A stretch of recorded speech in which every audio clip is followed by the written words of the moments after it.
Alright, and now we're heading downstairs. First we see some posters here. Here's a Rosani poster.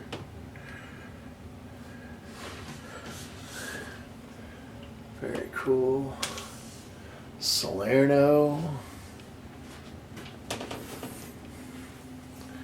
Cinquevalli. Adonis. Here's a cartoon of Bobby May that was made by Gildova. Here's a one-of-a-kind poster of Eva Vita, which she signed to me, which is really cool. Salerno. Here's a painting of, I believe it's supposed to be Chris Cremo, perhaps, but a big montage of Harry Lind, Bobby May poster, and a Bobby May corner, a Bobby May kind of tribute made by Gildova, which is very cool. And so now we enter the downstairs room, which is not nearly as well known as the upstairs, but it's got a lot of cool stuff in it. Including the archives. Here we have 100 photo albums filled with about 13,000 photos. All in here, and there's more in here. I've also got about 300 posters in a big stack down here. Which pretty much no one has seen. And we've got a signed Adonis poster, and a Francis Brunn cartoon that was made by Gildova when Francis was going to have surgery. It says, "Mr. Brunn, the doctors are at a very delicate part of this operation. Would you please hold still for a moment?" So that's really cool. And here we've got, oh, by the way, I should say that these are the non-performer props. So this is more or less looking at prop making and that sort of thing, rather than having these props assigned to particular performers. We're looking mainly at the prop makers at this point. And so we've got a very rare Harry Lind devil stick up there with the hand sticks. We've got some balls here. We've got the very first set of G balls ever made. We've got some Fergie bags. We've got a Facchini silicone ball. It's the first silicone ball that was ever made for juggling, or ever made. Extra balls. And we've got some traditional Japanese otodama, which were given to me by a little old lady after one of my performances in Japan. I've got a collection of little juggling figures and things of that sort. Little guy here.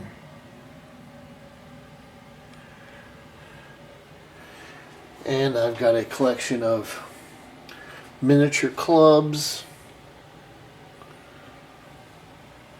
and plates and puzzles, Rastelli puzzles, and the Rastelli watch. And so we've got a lot of really cool things here.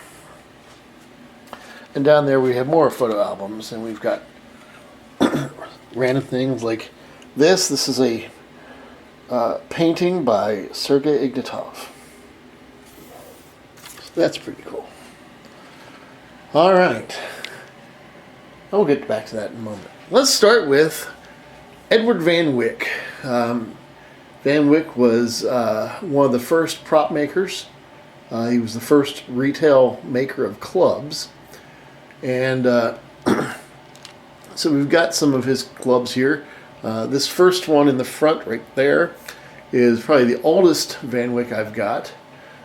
He started making clubs in 1895, made them until 1919, and so that one is probably the earliest of the clubs I have.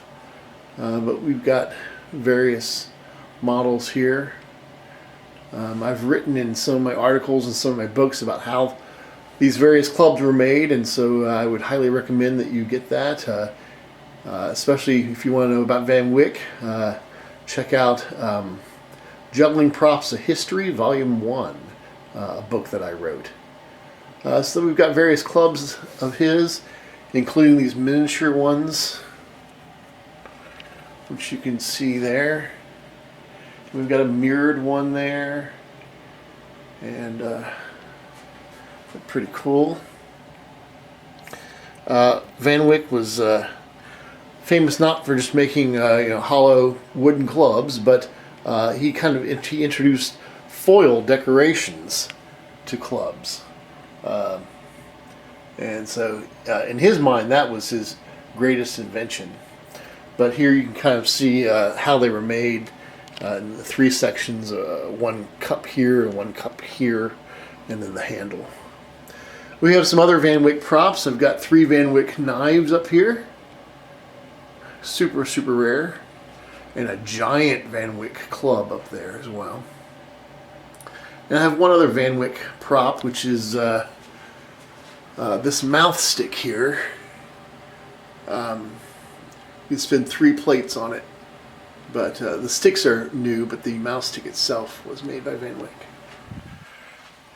And after Van Wyck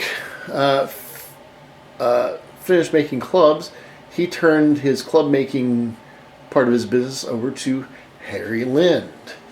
And so here we have some Lind clubs. We have different models. We've got standard with a flat knob. We have a longer one, which is the Bobby May model with a flat knob. We've got a 4-sided one there, mirrored. This is the only existing example I'm aware of that mirrored club. We've got and then we've got a standard round knob version. We've got a hollow club here.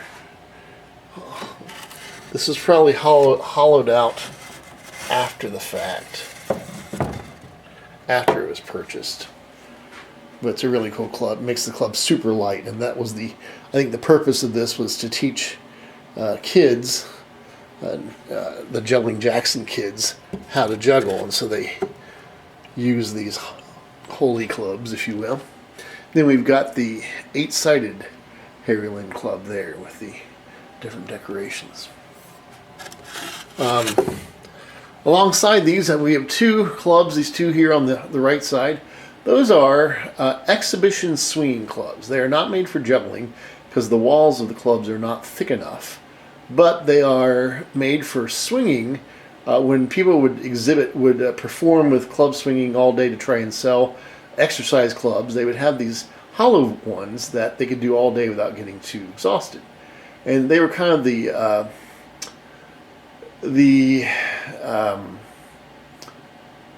forerunner of hollow juggling clubs, but the juggling clubs have thicker walls. But they're pretty cool. And the black one there is particularly cool because it was owned by Bobby May. So that's really nice. Now, Harry Lind made clubs from 1920 to about 1960. But he had competitors. He had mainly a lot of copycats.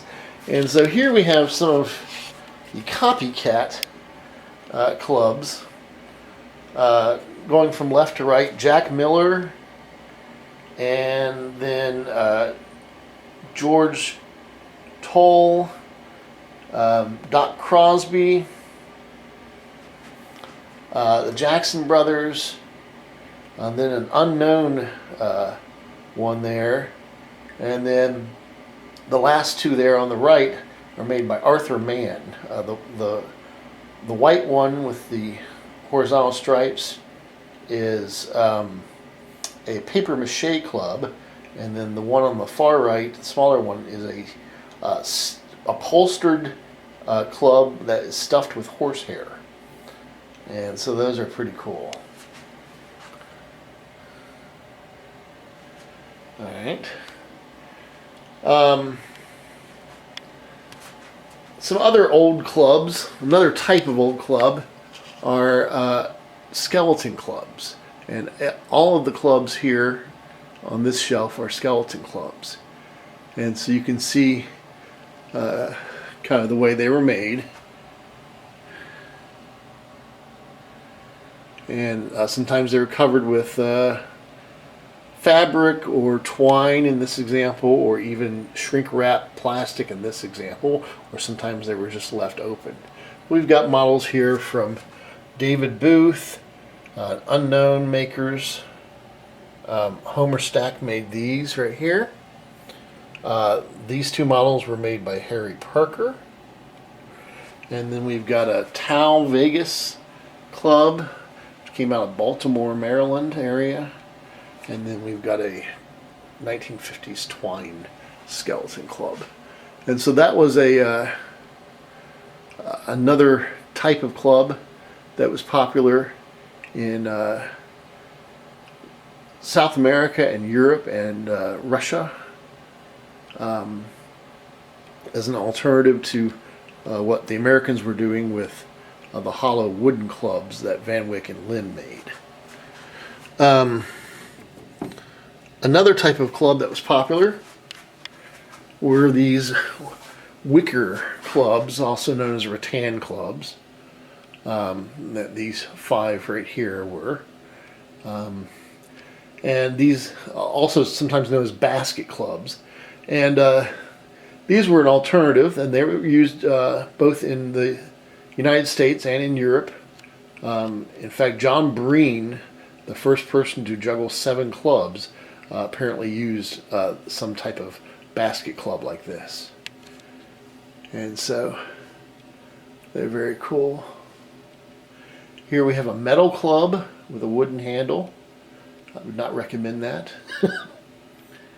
We have a lighted club from the 60s, and we have a Russian style club that was actually used in Russia in the 80s. Here we have, first we have in the blue club there, that was a hollow plastic club from 1961. And you probably thought that hollow plastic clubs didn't come out until the late 70s, but they actually tried it. We don't know exactly all the details of the manufacturer, but it was in Europe.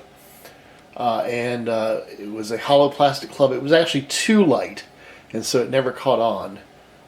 Later on, Dubé and Jugglebug in the late 70s made heavier hollow plastic clubs that would not bounce out of your hand so easily, and they finally caught on. The second club is a wooden 8-sided club from the UK. And then these clubs are all plastic bowling pin clubs.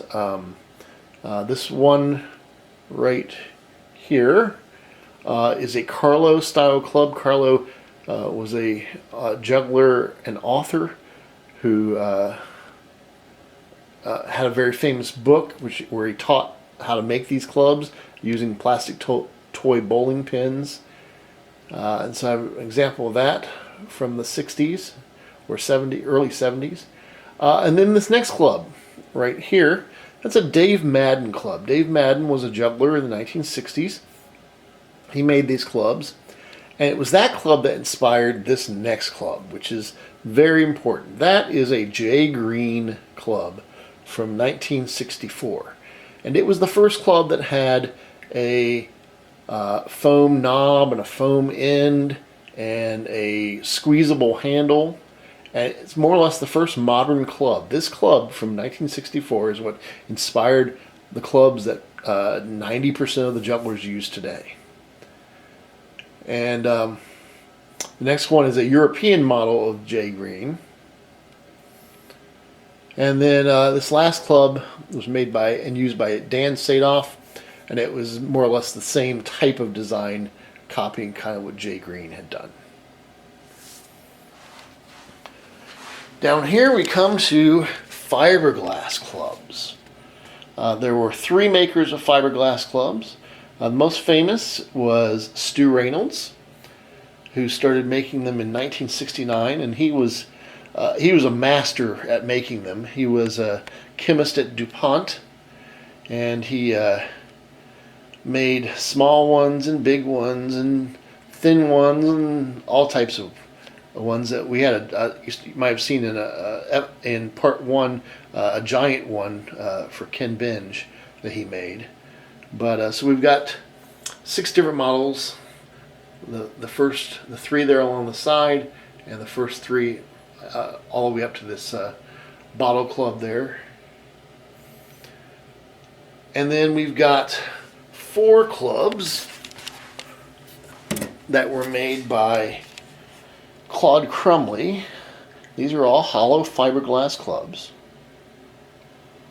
And Claude made them in the second half of the 1970s. And then we have one example, which is Ken Binge Club. And Ken was actually the first person to sell hollow fiberglass clubs. They never caught on very much, and they weren't as nice as Stu Reynolds. Stu's clubs had a perfectly round handle, but Claude Crumley clubs and Ken Binge clubs never could get a perfectly round handle. They were a bit oval, and so that's one way you can tell the difference. But those were very cool, very popular in the 70s and 80s, first part of the 80s.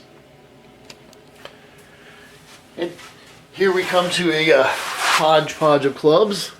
On the left is an original Dubé club, which was more or less a copy of the Jay Green European there, as far as same exact method of making it, which you actually originally used a plastic toy bowling pin and a funnel before the second club here, which was the first Dubé club with a molded body made specifically for clubs. And this third club here is one of the original clubs that was modified to make a long-handled club. So that's very cool. And so that a juggler modified that, sent it back to Brian Dubé, and Brian said, yeah, that would be good for passing some other things. So he started making both short-handled and long-handled clubs. Next we have a Dubé Air Flight Club, which was the first hollow plastic club that had a varied thickness in the walls in order to fine-tune the balance of the club. Then we have a Dubé American Club, which debuted in 1976. And then we have 2 clubs which were made by Gemini Company. They're both hollow plastic clubs. They might not look it, but that's what they are. And then we've got a Dubé Cork Numbers Club, which is extremely rare. And that particular one was owned by Dick Franco. And then we've got a Cabeza de Martillo Club, which has 2 handles on it. I believe that's from Chile. And then we're going to move over.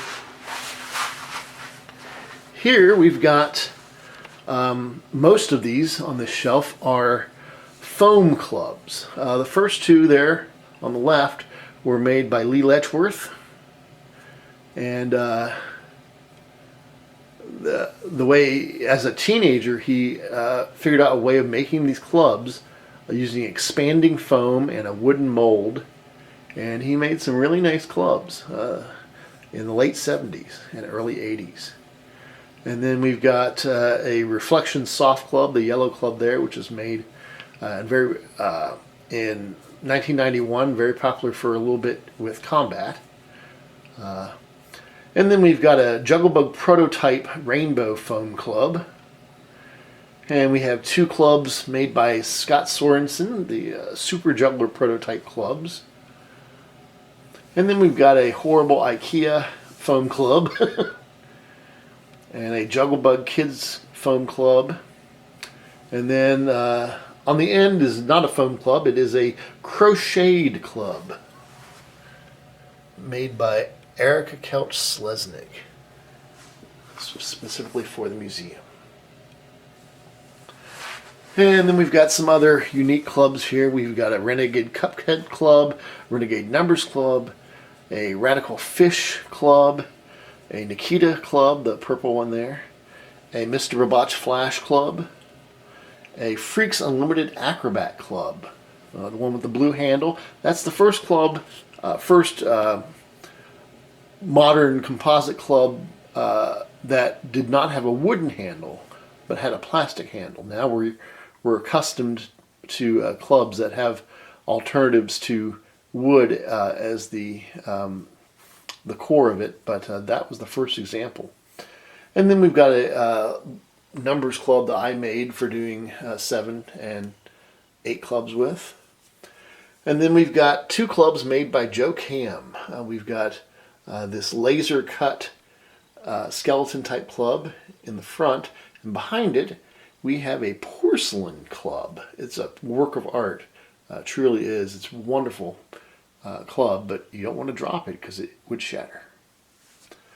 On the next shelf we have an original Jugglebug club, which most people have never seen. This the white one there on the left. I have to maybe do a video about that specific club sometime because it has a funny story and it's a very interesting club. Then we've got a mini basic Jugglebug club. We've got the basic Jugglebug club. We've got a Jugglebug Kids club, a Jugglebug Asian club from 1980. Only 600 of those were ever made. We've got a Jugglebug Euro club, a Jugglebug Glow in the Dark club, a Jugglebug American club, and then a Cane Bounce club. It's a juggling club I made combining a hollow plastic club and a half of a silicone ball, and it is made for bouncing. Here we have an unknown cork club.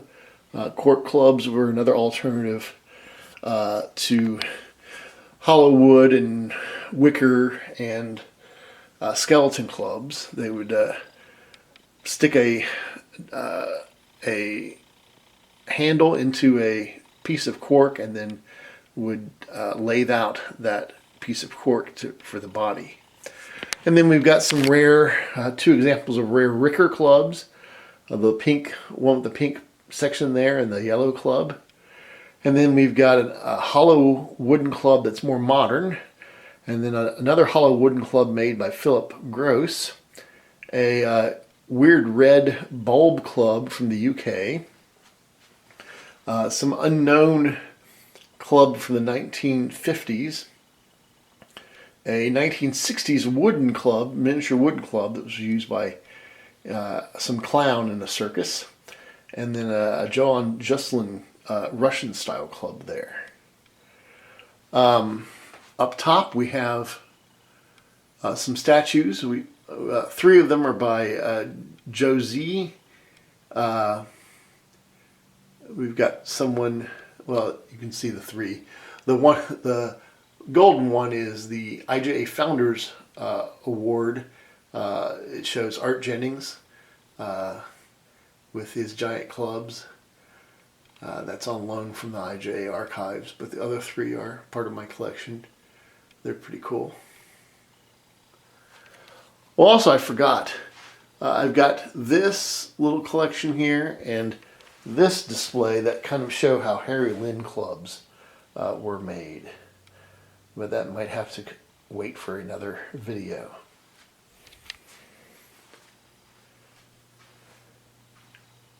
And now we have some juggling sets. We've got the earliest juggling sets. We have 2 that came out in 1949. The most famous is the Harry Mole set. Let me open that up. Came with 6 balls, very nice balls, and an instruction book. That's very good. And then the Floyd Brothers set, which came out in '69, is this one. And I won't open it up, but it's got 3 dense foam balls in it and some instructions. And then shortly after, in the early '50s, the Harry Mull Professional set, which had 6 larger white balls in it with instructions. And then we've got the You Can Learn to Juggle set, which came out in the '50s. And inside of it, let's see if I can get it open, were the first hollow plastic clubs ever, and some hollow balls that were almost unusable, and some plates, plastic juggling plates. That's very cool. Also in 1950s, we came out with the Jiffy Juggler set, which has 3 balls in it and instructions. And then in 1960, Juggling Joe's Juggling Game. It's not really a game, it's just a juggling set put out by the juggler Toscanelli in 1960. And the eyes and the ball and the nose are balls that stick out through holes in the front. We've got this Jongleur set, which I might do a whole video about sometime because it's really cool. It's got some gimmicked gentleman juggler tricks in it, which is very unique. We have the Jay Green's juggling set, which has rings, cardboard rings in it, and spinning discs, and like spinning plates, but they're discs, and some balls. And then we've got this set from the '70s. This set from the '80s, which is actually the type of set I learned to juggle with. And some other sets. And so that's the end of this section, and we will see you in part 4.